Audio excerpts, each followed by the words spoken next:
Hi,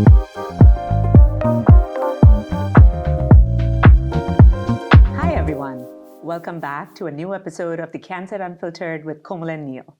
We are very excited to be here again. I'm Komal Jhaveri. I'm a breast medical oncologist at Memorial Sloan Kettering Cancer Center in New York. Very delighted to be joined by my partner in crime, Dr. Neil Iyengar from Emory in Atlanta. And we're back here again with our segments of what we have called data drops, hot takes, some controversial issues. And today we're going to introduce something like a new evidence buzz that we will also have available for you. So let's kick off with our new data drops. Maybe we can talk about the hottest things off the press from the ESMO Breast 2026 meeting in Berlin. Yes, absolutely. So it's a pleasure to have this conversation with you, Komal, here in Berlin.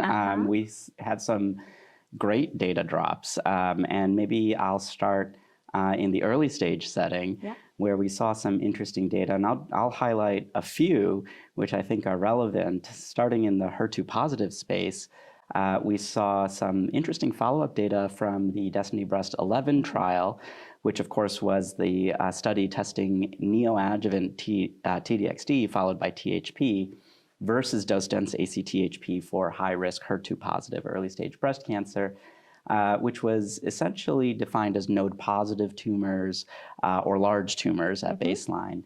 And we saw that impressive PCR data earlier, but here at ESMO Breast, what we saw in follow-up was the residual disease data. And this analysis looked at patients who had residual disease. What was the burden of that residual disease amongst the two arms? And I think the data were as you might expect, and that is that in those patients who had residual disease, those who were treated with T-DXd and THP had higher rates of RCB1 or lower burden of residual disease than those patients who were treated with dose-dense ACTHP. I think this is consistent with the activity profile of T-DXd. So it just adds, I think, more context to the DB11 data, and we know that patients who have lower burden of residual disease have better outcomes. So I think this is very reassuring. Now, if we switch gears and we ask the opposite question, what about de-escalating or optimizing therapy for the individual and seeing if we can withhold some of our more toxic treatments like chemotherapy? We saw some data from FAIRGAIN-2, which looked at whether or not patients could be treated with 8 cycles of HP in the neoadjuvant setting and then adapt your therapy based on the presence of residual disease. And I think for me, the first thing that was striking is that the PCR rate was close to 60%. And this is in patients who had node-negative HER2 positive disease, hormone receptor positive or negative. And it could be up to 3 centimeters, the tumor. So, I think it was fairly impressive that with antibody therapy alone, we saw close to a 60% PCR rate. Now, patients who had residual disease could go on and either get TDM1, or if they had residual disease in the nodes, they could get chemotherapy followed by TDM1. And we have to keep in mind, of course, this is phase 2 data, so we await longer-term follow-up and we await larger studies with validation. Finally, in the early stage space, the other trial that I'd like to highlight is residual triple-negative breast cancer. And we saw data looking at the addition of immunotherapy, specifically atezolizumab, with capecitabine. So this was capecitabine plus atezo versus capecitabine placebo. And the bottom line is atezo did not increase the IDFS rate. And so yet another trial where adding immunotherapy in the adjuvant setting is not a successful strategy. And I think that's consistent with all of the data that we've seen so far. So certainly an active time in the early stage setting, and I've tried to highlight a few key data sets. Let me ask you, in the metastatic setting, give us the data drop. Yeah, no, I think that was fantastic on an early stage. And I think, as you were talking about the optimization, it was so obvious that in triple-negative breast cancer, our optimization strategies are trying to escalate because of the prognosis that we have in this subtype of disease. And so very appropriately, we're trying to see what drug could be better or what drug could we add. And then unlike that, I think what we have done with, say, DB11 even, right? We have, in a way, optimized in that we were trying to get away from the anthracycline. And we kind of strategized a therapy which was an antibody drug conjugate followed by THP. and then really achieved such a remarkable initial PCR and now at this meeting RCB. And with the Fergain-2, as you pointed out, including some imaging included with breast MRI, we're trying to completely take away chemotherapy. So it's, despite being an oncologist, I want to say it's very gratifying to see that we as oncologists are trying to take away chemotherapy where we can. Yeah, absolutely. And I think idea is that optimization for a given patient. So switching gears and talking about data drops from the metastatic setting, I think there are many, many good data that were actually presented at the ESMO Breast meeting. I have to say, it's kind of becoming a very fun meeting in that you're seeing each year the quality of abstracts are getting better, the number of abstracts being submitted are getting better. And while it's like getting larger, the meeting remains intimate. So I'm kind of enjoying the setup in the ESMO Breast focused discussion meeting. But maybe I'll highlight a couple of themes there in the metastatic setting. I think one phase 2 study, very small study, but I think unique in that to highlight was the SATIN trial led out of the Dana-Farber in Boston, where they tried to look at sacituzumab govitecan with trastuzumab in HER2-positive breast cancer in tumors that have had already been exposed to T-DXd and there was progression on T-DXd. So we've never seen TROP2 ADC data in HER2-positive tumors. Right. And one would think that in a HER2-positive tumor, post-progression on a HER2-based ADC, would changing the target then be beneficial, which is what they asked, and added on a HER2 antibody with it, in this case trastuzumab. Sadly, that did not show that that was beneficial. It's a small study, but it's a phase 2 study. The response rates were rather really small and modest, less than 4%, so 3.7% overall response rate, 15% clinical benefit rate in a group of 27 patients, kind of highlighting the fact that, you know, the resistance mechanisms we initially used to think could be all target, maybe having a different target would make a difference. It's still true in some cases, but I think it's predominantly being driven by payload resistance. And so having a similar topo-1 inhibitor payload did not necessarily do the trick in this tumor as well. And along the same lines, I think we also had data for the HER3 DXd, so patritumab deruxtecan, and we've seen some data from this drug before. And here again, what was highlighted was there was a cohort that was ADC naive, and then there was a cohort that had already received prior ADC.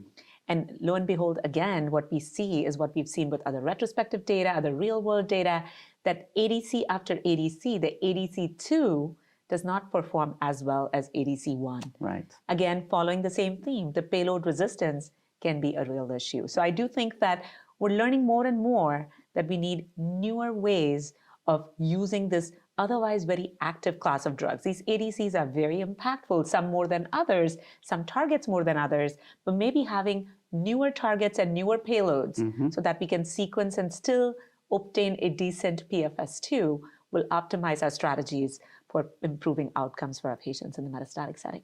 For sure. All right, fantastic. So that was our data drop. Why don't we now look at hot takes and maybe talk about what is it that we think is rather hot happening now or upcoming in breast cancer that we want to highlight? Maybe we'll start with you. Yeah, absolutely. Well, I'll steer the conversation in a slightly different direction, and it is a hot take. Let me guess. It has to be survival, optimizing metabolic health and exercise. Yes, you know my passion. I do, and I love it. I love it. Yes. So we actually had a wonderful session here at ESMO Breast that was focused on the topic of optimizing metabolic health and lifestyle. And what I liked particularly about this session is that it was unique in that we saw some updated data actually from two data sets, from the Preferable Effect trial, which was a multi-center trial in Europe in metastatic breast cancer, where exercise, a resistance plus aerobic training exercise program, improved patient-reported fatigue, quality of life, pain scores, and a variety of other domains. And we saw some updated data as well as some foreshadowing. The investigators are doing survival analyses. They're also looking at biomarker data, sleep data, all of this. So we'll continue to get more lifestyle data from that trial. One of the things that I thought was useful, though, is in clinic, when you're trying to recommend exercise, it's always useful to have a program that you can hand to a patient to follow. And it turns out that the Preferable Effect trial program is available online. So any clinician, any patient can go to the Preferable Effect clinical trial website and you can download the exact exercise program. You can download the worksheets that help you track your exercise or help the patient track their exercise. So I just want to highlight that this is a great resource for either nurses or the physicians to recommend to your patients in clinic. The other data set that we saw was some interesting data that came out of the challenge trial, which was a phase 3 randomized controlled trial of exercise in colon cancer after patients finished adjuvant therapy. And that was reported earlier in a paper in New England Journal showing a survival benefit and cancer-specific mortality benefit with exercise. But what was interesting is the investigators also looked at the incidence of new breast cancers. And the incidence of new breast cancers was statistically significantly lower in the exercise intervention arm than it was in the standard of care arm. So yet another reason to exercise. So what I like now in this field, that we're starting to see this validation data in terms of survival, but we're also now getting access to the materials to actually follow these programs for our patients. So you can also look up the challenge trial as well and find the exercise program to recommend to our patients. That's a wonderful hot take. And I think not just for your patients that you can print it out, as you pointed out, that nurses and physicians can print it out for your patients. I think that would be great for physicians alike and nurses alike and anybody alike. So Absolutely. I know my hot take from this is that I need to sign up for preferableeffect.com to get an exercise regimen for myself. And maybe I'll be texting you to get more tips. Absolutely. So thank you for sharing that. Yes. Maybe I'll share Let's a hot hear take. yours. Yeah. I think I would say, there was a lovely session we had on treatment sequencing for ER-positive metastatic disease. And the breadth of information that we now have in this space, we thought it was very simple, right? When we started off thinking about, okay, it's an ER-positive tumor and your target is ER and you have endocrine therapy. And we thought it was as simple as that. But it has become so much more complex than that as we are unfolding the tumor biology and the resistance mechanisms to the targeting of estrogen receptor. But just sitting through that session and thinking about that, it was amazing to see how much more understanding we've come, how much we've been able to unfold, and yet there is so much to do. But let me just summarize. I think we heard a lot about, what are the novel endocrine agents? What are the various ways we can utilize them for ESR1 mutant tumors, and a lot of different strategies that we've spoken about already in our past episodes. But again, to highlight that we have monotherapy, we have combination regimens, we have different combination partners. We have spoken about, can we start doing interventions based on ctDNA detection with molecular progression without radiological progression? Should we wait and do the combinations at the back end? We wanted to see if we upfront use a oral SERD as a partner with CDK, can we replace AI CDK in an ET-sensitive patient population? And we'll talk about that.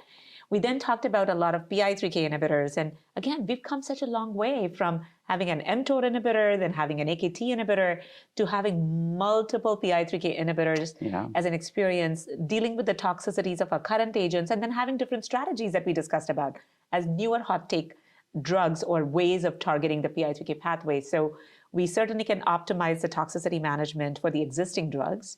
We can use some supportive care or hyperglycemia prophylaxis.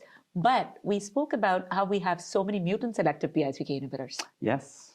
And how we're awaiting the data where maybe one strategy of avoiding the PI3K wild type and avoiding the toxicity profile could be beneficial. And so we have phase 3 trials ongoing with those mutant-selective drugs. We have another strategy where we can use covalent inhibitors. So TOS358 is a covalent inhibitor. And maybe we don't have to necessarily go after the PI3K wild type, but it's the covalency that causes this alpha specificity. And that could have a cleaner toxicity profile, as we've seen some early data that has been presented. And maybe that could be one of the strategies. And another strategy was trying to look at a completely different way with a new RAS PI3K breaker compound. So BridgeBio has this compound as well, where we're trying to see, could RAS pathway be the reason the PI3K pathway is getting activated? And could we use a RAS PI3K breaker then to then, target this pathway, which might have nothing to do with what we're thinking about, PI3K mutations necessarily, or PI3K wild type that is causing the toxicity. And so we'll see how these newer approaches, all with the common goal of having a good therapeutic window to further improve outcomes with PI3K pathway mutant tumors. And then last but not the least, I did cover some newer strategies that I think I can mention. Aside from PI3K and ESR1, which we really do a whole lot for, KAT6 inhibitors are something which are getting exciting. It's an epigenetic approach where you're trying to really, modify by lysine acetyltransferases, the KAT6, and when you inhibit that, maybe you can really drive the benefit, which we saw in the phase 1. And that was seen irrespective of PI3K pathway mutation status or ESR1 mutation status. And we did see some decent activity in the phase 1 in a median 1 line of therapy with prifostat, the very first KAT6 inhibitor, which is now in phase 3 with fulvestrant already in the post-CDK setting. And in that setting, we saw a 30% response rate and almost 11 months PFS. A class side effect is dysgeusia, so we have to really watch out for that. Low grade, thankfully, and some neutropenia. But there's a phase 3 trial ongoing. We spoke a little bit about selective cell cycle inhibitors. We have atirmociclib, a CDK4 inhibitor, maybe better toxicity because of lack of CDK6 so much, which causes the neutropenia. And we'll see in a phase 3 setting, the 4Light3, whether we will have a head-to-head comparison with a CDK4 and endocrine therapy, and is this really superior? Will the better toxicity also translate into better efficacy as well in a naive setting? And we'll see that in 4Light3. CDK2, a little more complex. We're trying to study that in combination with endocrine therapy with or without other CDK4/6 or CDK4 inhibitors. We're trying to utilize them more in the post-CDK4/6 setting.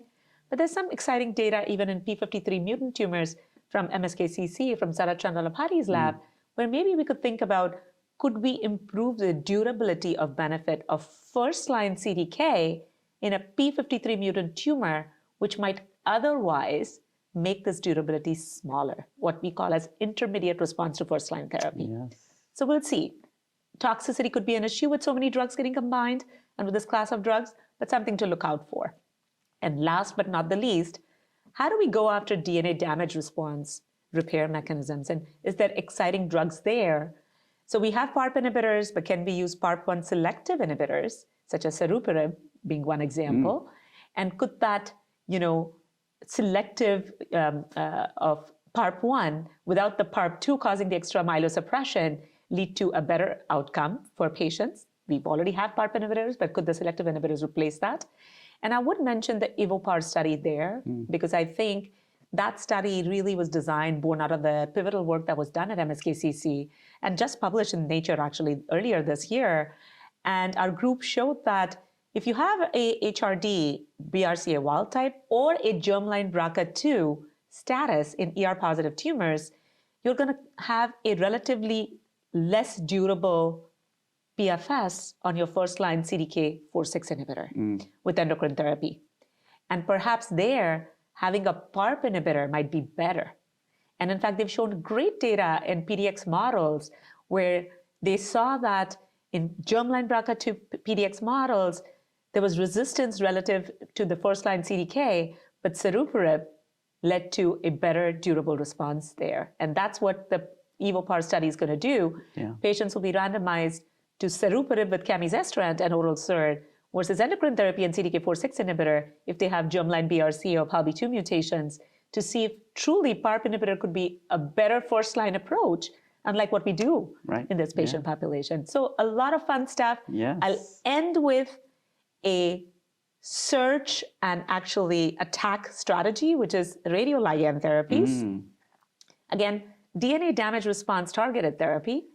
And poster child for that has been the lutetium-177, PSMA-617, thanks to our prostate cancer colleagues, where it's a standard of care. I think about the mechanism there like antibody-drug conjugates, right? You find a target, in this case it's PSMA. You then have the molecule, the actual complex, which is lutetium-177 with PSMA-617. It goes and attaches to this target and then internalizes it. And once it's internalized, you have the beta emission, the radiation from the lutetium-177 radioactive compound in the cytoplasm. And that causes DNA damage. And so beta emission will cause single-stranded breaks. Alpha emission will cause double-stranded breaks. And that's what we're looking for. That PFS OS benefit, that quality of life benefit that we've seen in prostate cancer, how can we bring that in breast? And how can we utilize and capitalize on that in breast? There are already early trials looking at RLTs against gastric release peptide receptors. They're looking at FAPI or fibroblast activating protein or somatostatin receptors. And we're very excited to see if there might be a role for these class of drugs there. So a lot to look forward to in this space. Very exciting. More to come. I'll ask you, we're not at our controversies section yet, but I'll ask you a controversial question. You mentioned at the onset a lot of novel anti-estrogen or endocrine therapy approaches. And on the heels of the recent approval of vepdegestrant, right, a PROTAC, I think there, we were a little surprised and maybe a little disappointed to see that despite being a different mechanism of action, a PROTAC for vepdeg, we didn't see activity there was activity, but we didn't see superior activity in the ESR wild type population. So I'm curious, do you think that with all of the novel anti-estrogen therapies, which are all slightly different in terms of their mechanism of action, will this translate to a clinically meaningful difference in benefit between the different mechanisms? Yeah, no, it's a fantastic question because all have slightly different ways of getting to the same common goal of really trying to target the estrogen receptor very optimally, whether it's by reducing the aromatase levels, whether it's modulating the receptor or degrading and being an ER antagonist. And some do it, in a distinct way to ultimately get to the same thing. How can we stop the transcription? How can we get rid of that issue there? But to your point, how can we sequence these agents? Should we sequence these agents? Will we see benefit for sequencing these agents? Is certainly going to be an important strategy. We are not going to have trials that are providing us that data where you've had, say, a novel SERM or a novel SERD, and then after that you've had a PROTAC or vice versa. You're not going to see that. But could mechanistically or theoretically that be possible and could we do? Do we do that in clinic now? We certainly do, right? Sure do, yeah. Because when we have tamoxifen, we think about using aromatase inhibitors. When we have used either of the two, we think about fulvestrant. If patients have had fulvestrant and they've had AI in the adjuvant setting, we then say, why don't we use tamoxifen with everolimus based on the TAMRAD data? So we try and apply that logic a little bit because it's a slightly different way of doing things. So I might still do that where I can. I just don't know that we definitively understand that that's a strategy or that's a mechanism that will lead to superiority. Now, in the VERITAC-1 trial, very initially when the vepdegestrant data, the phase 1 were presented, I had gotten very excited. Because there was a small cohort of patients that had received investigational novel endocrine agents in that trial, and yet we had seen some activity with vepdegestrant, and I was like, there it is. I'm going to use this as a perfect sequencing agent. And then we necessarily did not see a whole lot of that, but maybe it was just that we did not enroll a whole lot of that.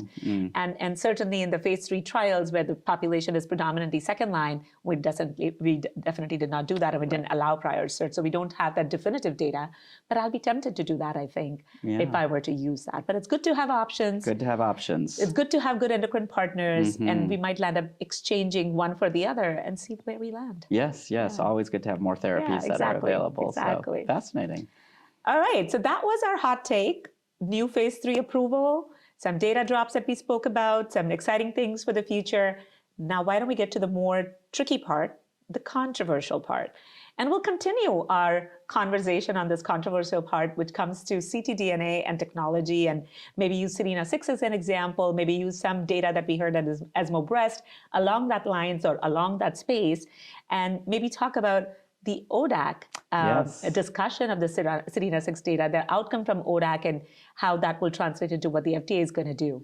So Neil, maybe just walk us a little bit about what do you think about the ctDNA data that were presented maybe at the meeting with Serena-6? Maybe we can talk about the SMART.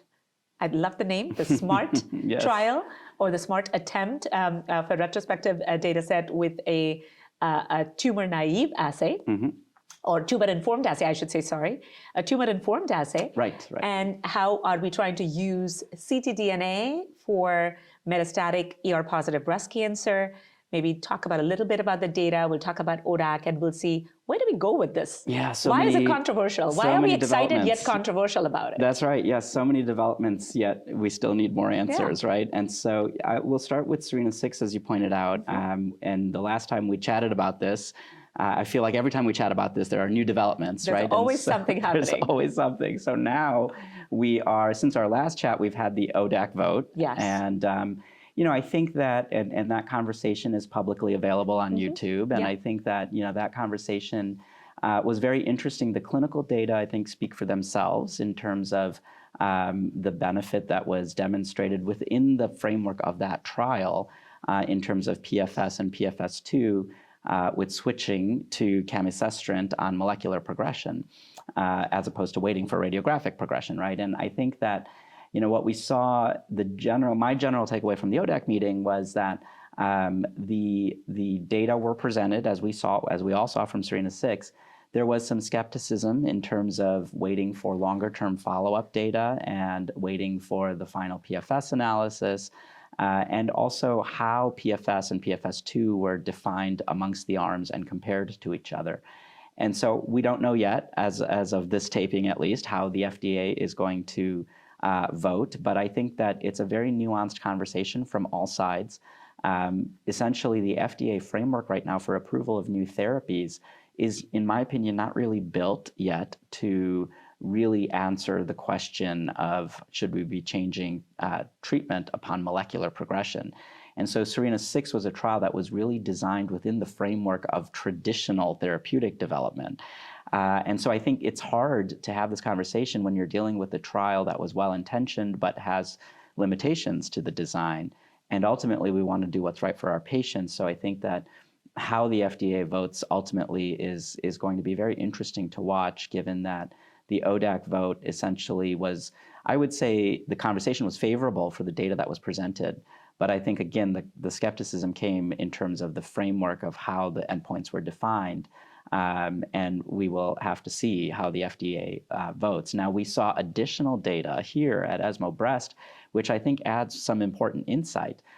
For example, the presenters reported that about 10% of patients had a positive ESR1 finding, mutational finding on the first assay, right? On the first assay that was done.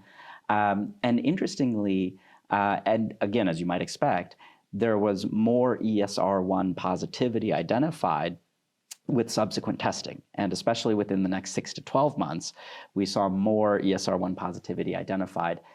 The median time on aromatase inhibitor before finding an ESR1 mutation was about 14 months. And so I think putting all of this together, it's not surprising that ultimately it seems that the longer you're on an AI, the more likely you will develop an ESR1 mutation.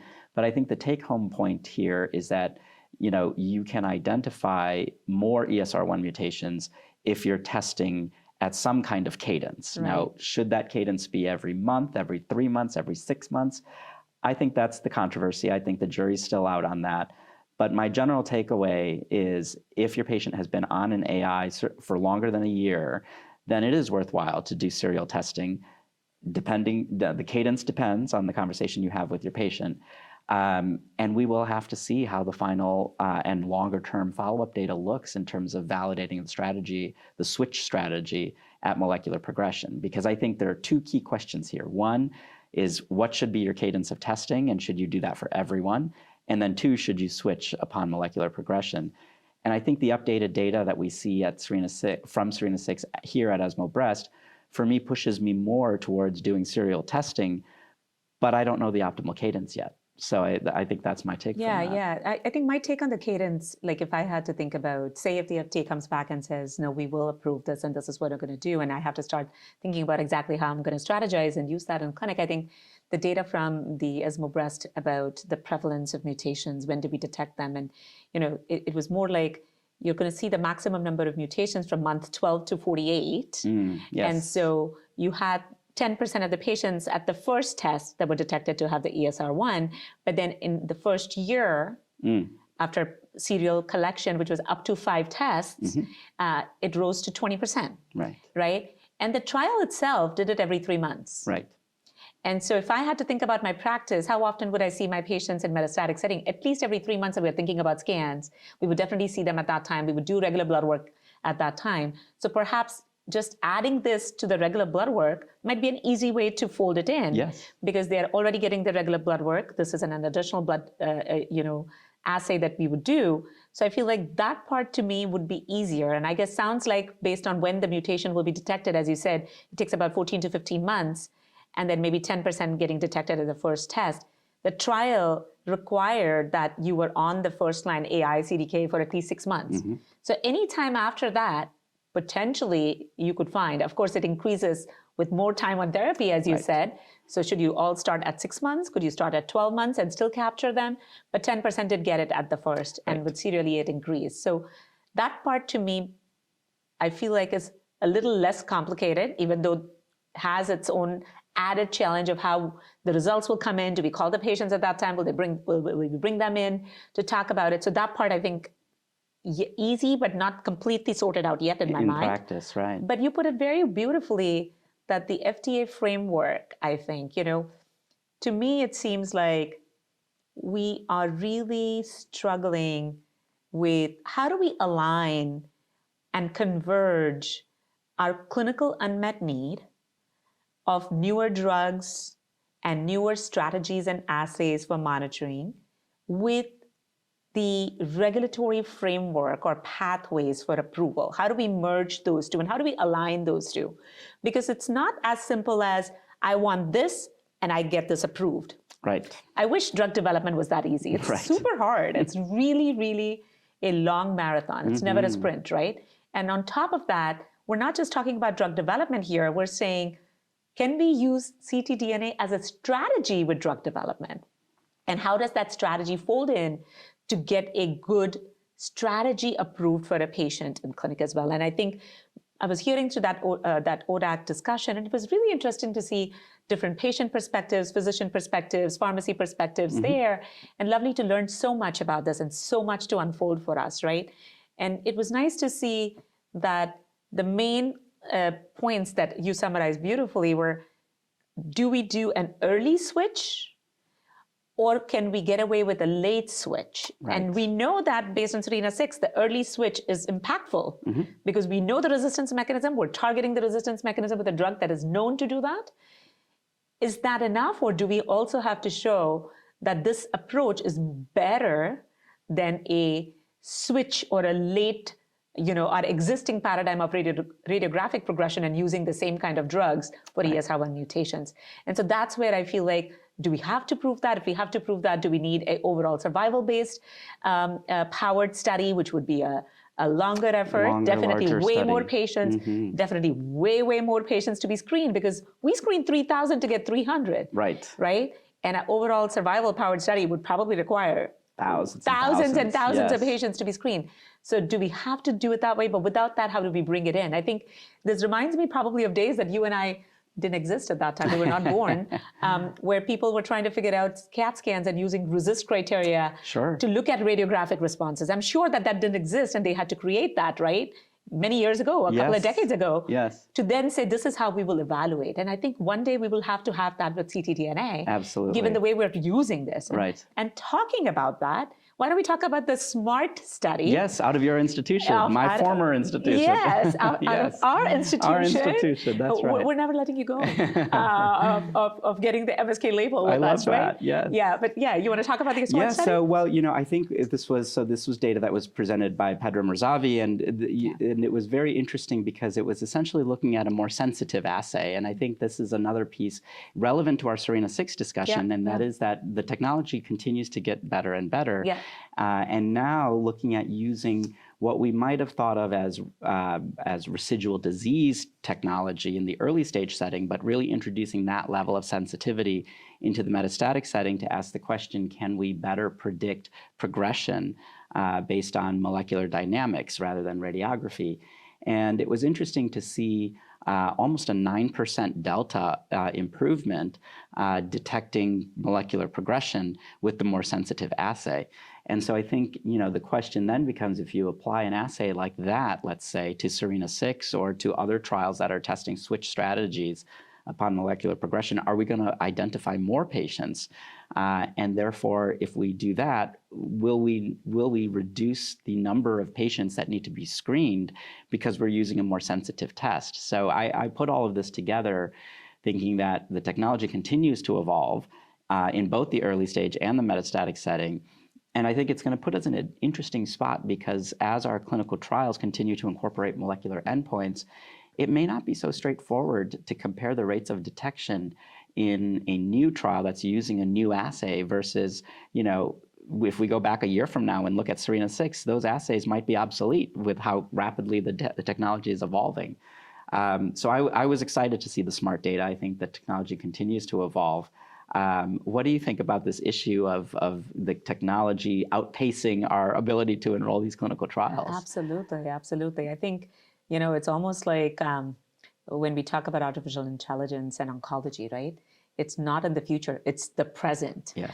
We are living it. We need to just flow with it now because it's not something that we can learn about. I think that's how I feel about these newer liquid biopsy technologies, right? We have started off with digital droplet PCRs. Actually, no, let's date back. We started off with the same question.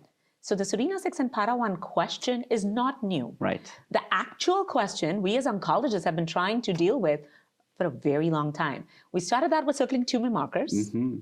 We then switched to circulating tumor cells, mm-hmm. and we had trials that were conducted. I remember that, CTCs. Yeah, and it was, I think, Francois Bedard, who had done even that concept. So he's been working on this for a long time. Yeah. And to your point, this highlights how things have just kept evolving when it comes to technologies, right? Mm-hmm. And ctDNA came into the picture, and then even ctDNA have now evolved. And I think what we really have to remember is, what assay was it? What kind of assay was it? Was it a tumor-informed assay? Was it tumor-agnostic assay? So when we talk about SERENA-6, we're talking about, the DNA. We're looking at the Garden 360 assay, and we're talking about assays that are looking at those mutations, such as ESR1 mutation. Mm-hmm. The SMART study, unlike what we've seen with, say, the Signatera, which is now available in the early stage setting as an approved, a CLIA certified assay for stage 3 patients, and prognostic in that setting, we don't have predictive data as much yet right now with these assays. The SMART looked at this tumor-informed assay. So it's unlike the SERENA-6 assay. So what kind of assay is it? What is a sensitivity for a given assay? How does that impact utility? Or can we extrapolate information from one to the other? All of that has to be weighed in depending on the assay, the sensitivity of the assay, the context that they're being used in early stage, late stage with setting. Mm-hmm. And so the SMART was just a first pilot step, I think, looking at, can we look at this tumor-informed, very, very sensitive assays? Can we identify ahead of time that this tumor is going to progress? Mm-hmm. And if we do that, model it to predict how long will it take. And it took, within 90 days, the model could very nicely predict if you had a low risk that you would not progress, if you had a high risk that you would have a progression. And now we have that data.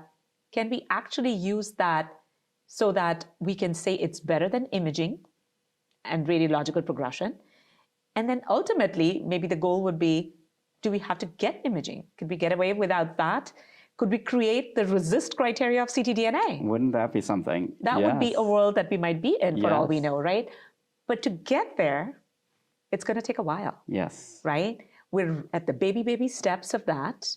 We're headed in the right direction. Mm-hmm. And as we're learning from the SERENA-6 and the ODAC discussion, that there is something that we need to come together with respect to, how do we create this regulatory paths for newer technologies and newer questions, and how do we address them?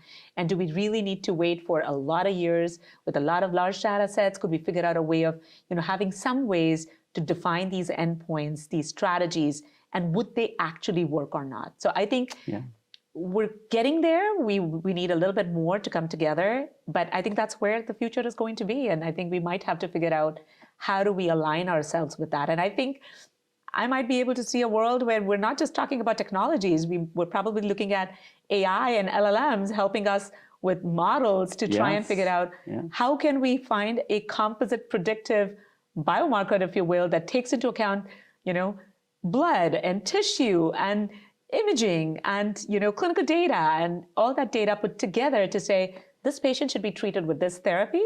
This patient should be monitored using this. This patient will be better served with this combination versus other if you have two options. Mm-hmm. These are the kind of side effects they would expect, and this is how the patient is going to feel in clinic. I mean, that would be lovely, wouldn't it? It would be lovely. We're attempting to get to that phase yet. Yes. I think we have years to go before we get there, I think. Yeah. But I think it's something that collectively we would love to see. Yes, no, I think your points are very exciting. And I think, as you mentioned, I agree, we're going in that direction. So. We are. very exciting. Well, we're going to try something new. Yes. And I'm going to put you in the hot seat for this one.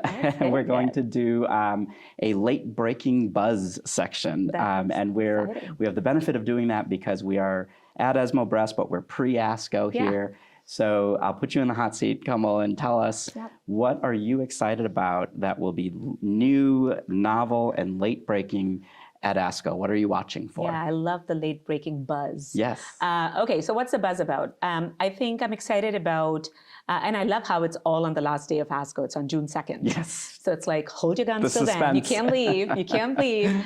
But there's a lot of exciting stuff that's coming our way. I think a couple of press releases that we've already seen and maybe additional things as well. But I think at least at the very least, a few things that I think I'm looking forward to seeing is follow-up data from both ASCENT-03 and ASCENT-04. So that's our first-line triple-negative breast cancer and data with antibody-drug conjugates, again, sacituzumab in this case, with or without PD-1 therapies, so with or without pembrolizumab. And we're going to see the PFS2 data. So we're going to see PFS2 data from there. We're going to see additional efficacy endpoint data from Tropion Breast 02 as well. So again, first-line triple-negative, but datopotamab, we're going to see some additional efficacy endpoint data. So nice to catch more data to tell us that this is where our future is going to be. We are going to be using ADCs potentially in triple-negative breast cancer in the first line and with or without checkpoint, depending on the PD-L1 status. What else is coming? I think in the first line, let's stick to the first line space for the late-breaking buzz. I think if it comes to HER2-positive disease, we're going to see some additional subgroup analyses from the HER2CLIMB-05. This was our maintenance strategy. So we had patients with induction Cleopatra-like regimen with THP and then getting tucatinib HP at the back end, regardless of hormone receptor positive status. And we'll see an update of subgroup analyses from that first line HER2 positive study. And then we're also going to hear the first line ER positive space. So all first line space, we're really going big here, right?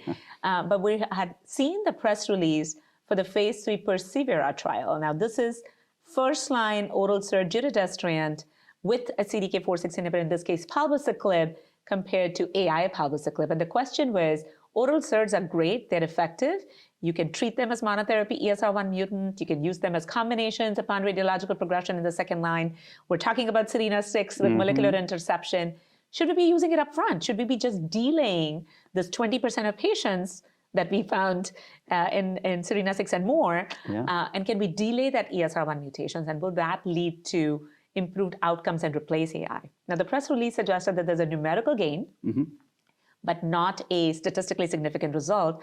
But I think devil's in the details. So I'm looking forward to seeing what the Persevera teaches us about this space. And then we have SERENA-4 with Cami and CDK4/6. We also have Pionera, which is endocrine-resistant giredestrant with CDK4/6. So I think we'll have to see exactly how these first-line trials evolve, but starting with Persevera at the ASCO meeting. And the last that I'm excited about is the newest press release, the newest buzz about positive results from the PIK3CA mutant cohort from the Victoria-1 study.